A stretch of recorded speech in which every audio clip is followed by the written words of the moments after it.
पपई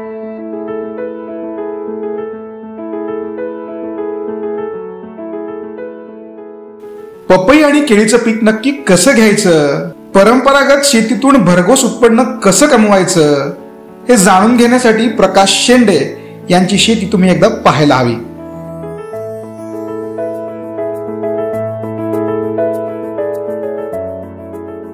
नमस्कार, स्वागत आहे आपलं लेट्स अप मराठीमध्ये. पूर्व विदर्भातील भंडारा जिल्ह्यात मोठ्या प्रमाणात धानाचं पीक होतं आणि इथला तांदूळ किंवा धान पिकासाठी भंडारा जिल्हा प्रसिद्ध आहे. मात्र भंडारा जिल्ह्यातीलच काही शेतकऱ्यांनी धान पिकासह अन्य वेगवेगळ्या पिकांकडे आपला मोर्चा वळवलेला आहे आणि त्यामध्ये अतिशय चांगलं यश देखील त्यांनी प्राप्त केलेलं आहे. आज आपण आहोत भंडारा जिल्ह्यातील चांदोरी जवळील माथाळ या ठिकाणी. या ठिकाणी प्रकाश शेंडे नावाच्या प्रगतिशील शेतकऱ्यांनी अतिशय चांगली शेती केलेली आहे. त्यामध्ये त्यांनी केळी, पपई यासह विविध प्रकारच्या भाजीपाल्याचं उत्पादन घेतलेलं आहे. भंडारा जिल्ह्याच्या चांदोरी जवळ माथाळ या गावात प्रकाश शेंडे शेती करतात. अगदी परंपरागत पद्धतीने ते शेतीसह पपई आणि केळीचं पीक घेतात. आज त्यांनी ज्या पद्धतीने शेती केली आहे त्या पद्धतीमुळे त्यांना भरघोस उत्पन्न मिळत आहे. सोबत जवळपास 25 पेक्षा अधिक लोकांना या माध्यमातून रोजगार देखील मिळतोय.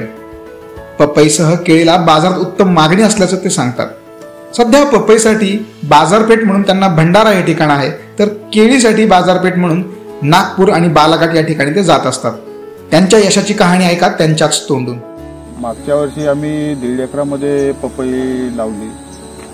त्याच्यामध्ये 1 ते 1.5 लाख रुपये खर्च आला आणि 4 ते 5 लाखाचं उत्पन्न झालं.